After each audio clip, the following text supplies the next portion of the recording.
Hello. We will be discussing a weak craniotomy with mapping for language and resection of a temporal lobe tumor. The patient in our clinical scenario is a 44-year-old female, right-handed, who had a grand mal seizure and on imaging found to have a left temporal mass.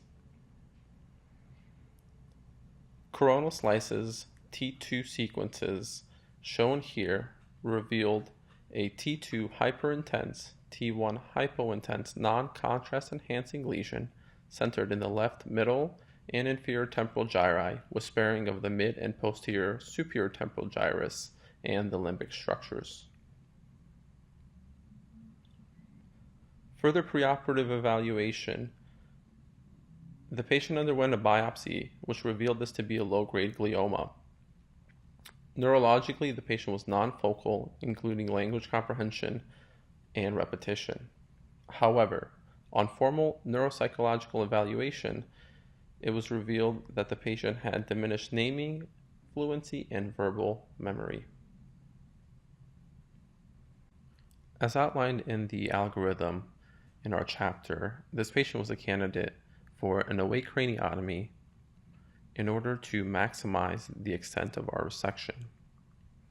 The patient underwent a left craniotomy with sizable margins in order to reveal a good part of the frontal, parietal, and temporal cortical surface in order to facilitate mapping with anatomic landmarks to start off with. In the following video, we will see the proper technique utilized prior to resection in order to localize language. Ride in on the water. I can't think of that. Something you sit on.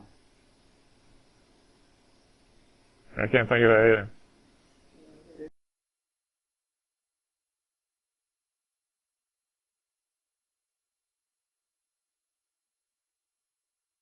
Repeat.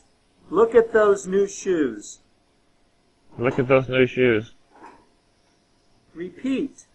Please put a log on the fire. I can't think of that. Repeat. I think the sun is shining. I think the sun is shining. Good job.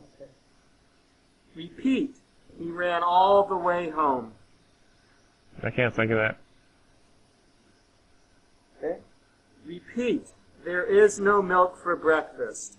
There is no sun.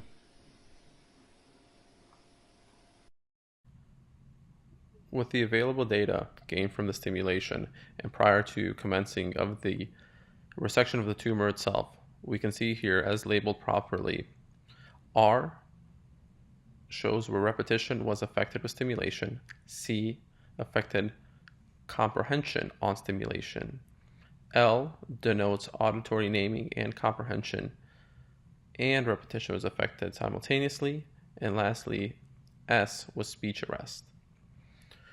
With the cortical anatomic landmarks, and more importantly, the functional mapping and language mapping in this area, resection was able to be commenced. What we see here in this last intraoperative picture is the final resection and completion of mapping.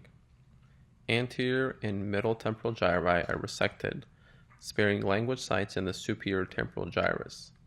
The temporal horn of the lateral ventricle is exposed and denoted by the arrow in the picture, and the hippocampus and amygdala have also been spared.